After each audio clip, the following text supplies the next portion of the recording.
Press वार्ता में स्वागत है। इस प्रेस वार्ता को विशेष रूप से बुलाया गया है क्योंकि माननीय पोक्सो न्यायालय से एक महत्वपूर्ण आदेश प्राप्त हुआ है चित्रगुप्त थाना कांड संख्या के संबंध में, जिसके बारे में आप सभी को जानकारी है कि पुलिस मुख्यालय के निर्देशानुसार एसआईटी द्वारा इसका अनुसंधान किया जा रहा था और उसके बाद वर्तमान में बिहार सरकार के द्वारा इस कांड के अनुसंधान अग्रिम अनुसंधान हेतु सीबीआई को कार्यभार सौंपने का जो अनुशंसा की गई। इस कांड के संबंध में जो माननीय न्यायालय का आदेश प्राप्त हुआ है उसके अनुपालन हेतु आप लोगों की सुविधा के लिए कुछ इस मामले के जो तथ्य हैं उनको आपके सामने जो एसआईटी के विभिन्न सदस्यों के द्वारा रखा जाएगा ताकि इसके माननीय न्यायालय के आदेश का जो है अनुपालन किया जा सके। एसआईटी के द्वारा जो संबंध अनुसंधान के दौरान जो तथ्य आए हैं उनको जो पुलिस मुख्यालय को पुलिस महानिदेशक महोदय को एक तथ्य प्रतिवेदन समर्पित किया जिसके आधार पर एसआईटी के द्वारा जो विभिन्न तथ्य हैं उसमें उनसे आप लोग को अवगत कराया जाएगा ताकि माननीय न्यायालय का जो आदेश है उसका अक्षरशः अनुपालन करने में जो भी संबंधित है उन सभी को सुविधा। सबसे पहले तो 9 जनवरी को विक्टिम के परिवार के द्वारा कदमकुआं थाना के एक पुलिस पदाधिकारी को फर्द बयान दिया गया। उस फर्द बयान को चित्रगुप्त नगर थाने को अग्रसारित किया गया। फर्द बयान प्राप्त होने के साथ ही वहां पे उस फर्द बयान के आधार पर एक प्राथमिकी दर्ज की गई सुसंगत धाराओं में। सूचना प्राप्त होने के साथ ही चित्रगुप्त नगर थाने की पुलिस पदाधिकारी एवं एफएसएल की टीम के द्वारा घटनास्थल जो बताया गया था फर्द बयान में उसका बृहद रूप से निरीक्षण किया गया। निरीक्षण के क्रम में सबसे पहले तो ये पाया गया कि पूरे घटनास्थल पे सीसीटीवी का व्यापक कवरेज मौजूद है। सीसीटीवी के डीवीआर का अवलोकन किया गया। अवलोकन करने के उपरांत उसे विधिवत जब्त करके एफएसएल जांच हेतु अग्रसारित कर दिया गया। साथ ही साथ एफएसएल के द्वारा घटनास्थल पे जो भी महत्वपूर्ण साक्ष्य मौजूद थे उन्हें विधिवत सीज करके फोरेंसिक जांच के लिए भेज दिया गया।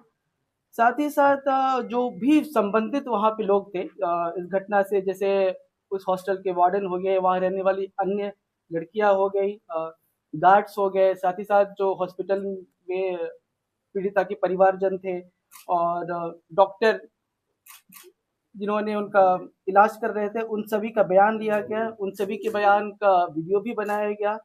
साथ ही साथ ये उसके बाद परिवार के द्वारा अनुसंधानकर्ता को पीड़िता के कमरे से मिले एक दवा के खाली स्ट्रिप प्रदान किए गए।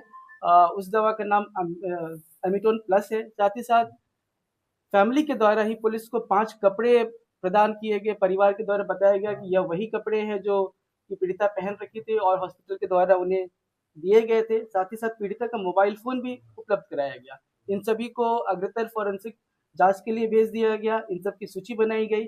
साथ ही साथ अनुसंधान के क्रम में यह भी पता चला कि पीड़िता का उम्र 18 से कम है, वो जुवेनाइल है, अतः इस कांड में पॉक्सो एक्ट के धाराओं का भी समावेश किया गया। तो ये जानकारी प्राप्त हुई कि 6 तारीख को पीड़िता को हॉस्टल के कमरे से निकाल के डॉक्टर सजानंद के अस्पताल लाया गया था।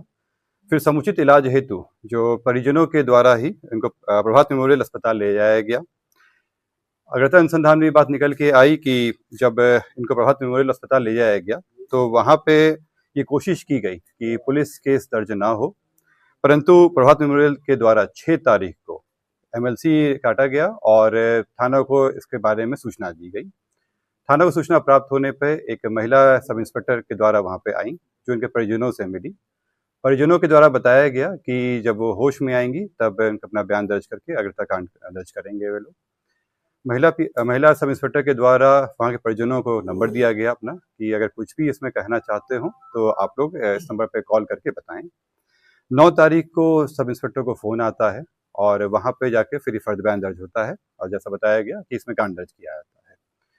क्योंकि इसमें जब 6 तारीख को सब इंस्पेक्टर के द्वारा विजिट किया गया था और उसमें जो कदमकुआं थाना में प्रभार में जो चल रहे थे उनको तुरंत इसके बारे में सूचना चित्रगुप्त नगर थाना प्रभारी को देना चाहिए था और जो चित्रगुप्त नगर थाना प्रभारी उनको भी इसमें कार्रवाई करनी चाहिए थी, इसलिए उन पर अभी अनुशासनिक कार्रवाई की जा रही है।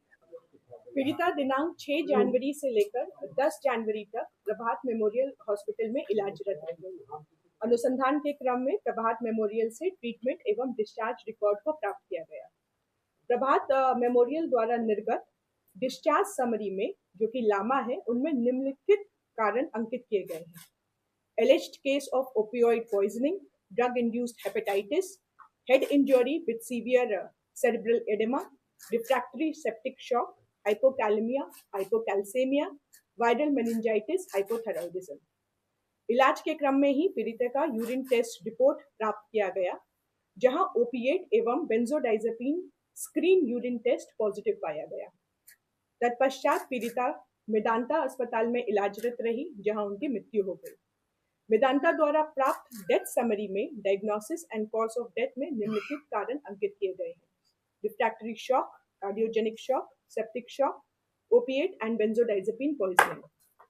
मेदांता में पीड़िता के मृत्यु के पश्चात मेडिकल बोर्ड का गठन कराकर वीडियोग्राफी करते हुए पोस्टमार्टम किया गया।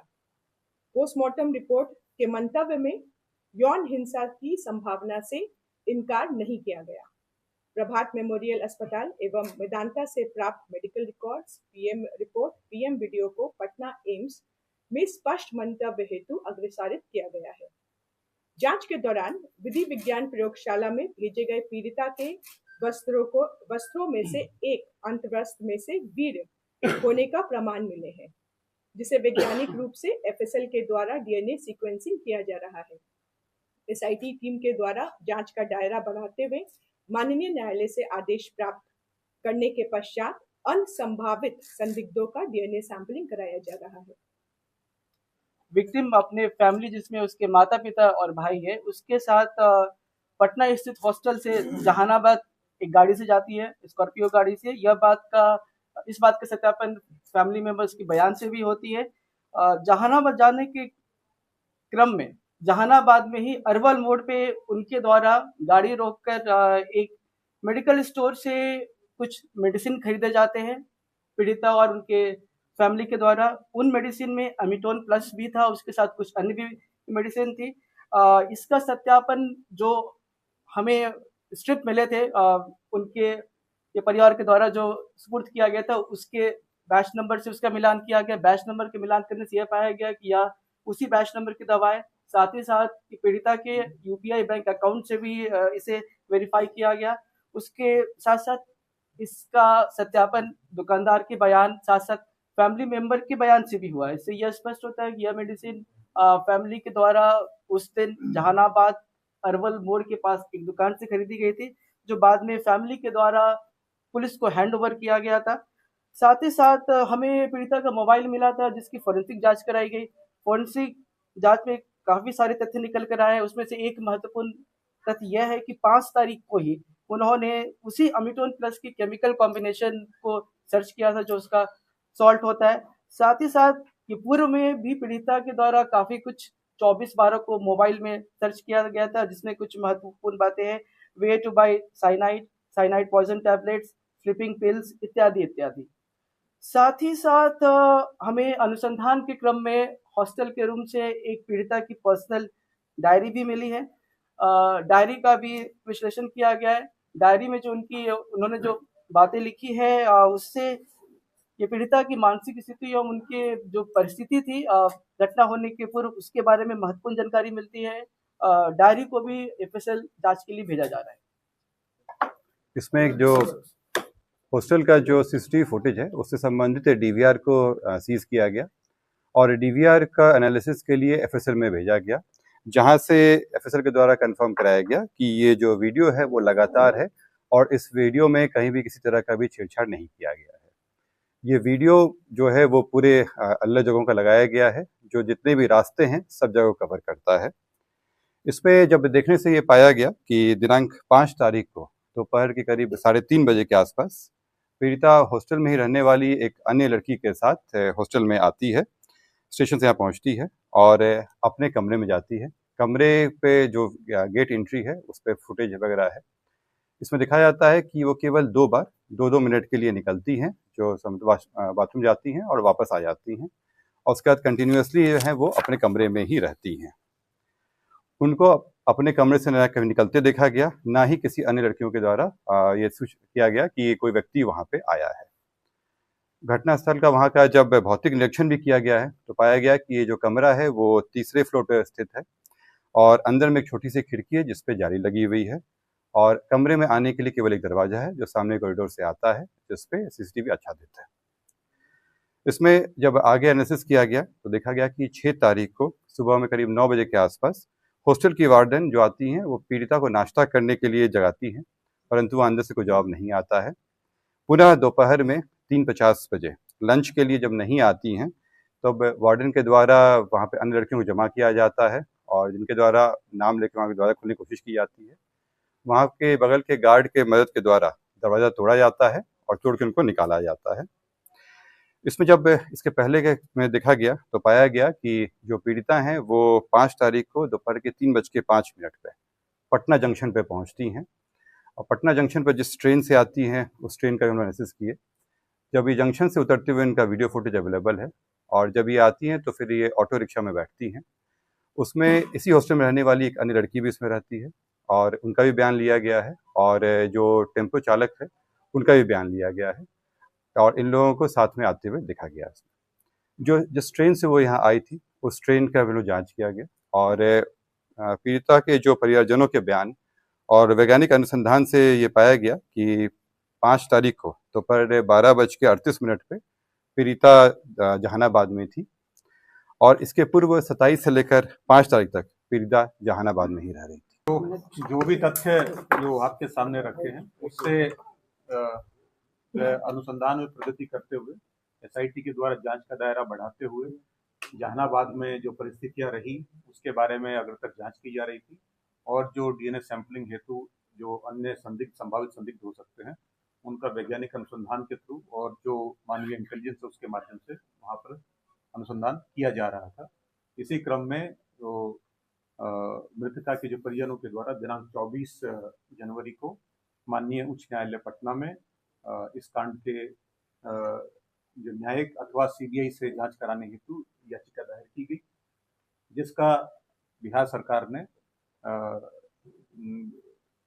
संज्ञान लेते हुए और इस कांड के जो अग्रतर अनुसंधान हेतु सीबीआई को संस्तुति भेज दी।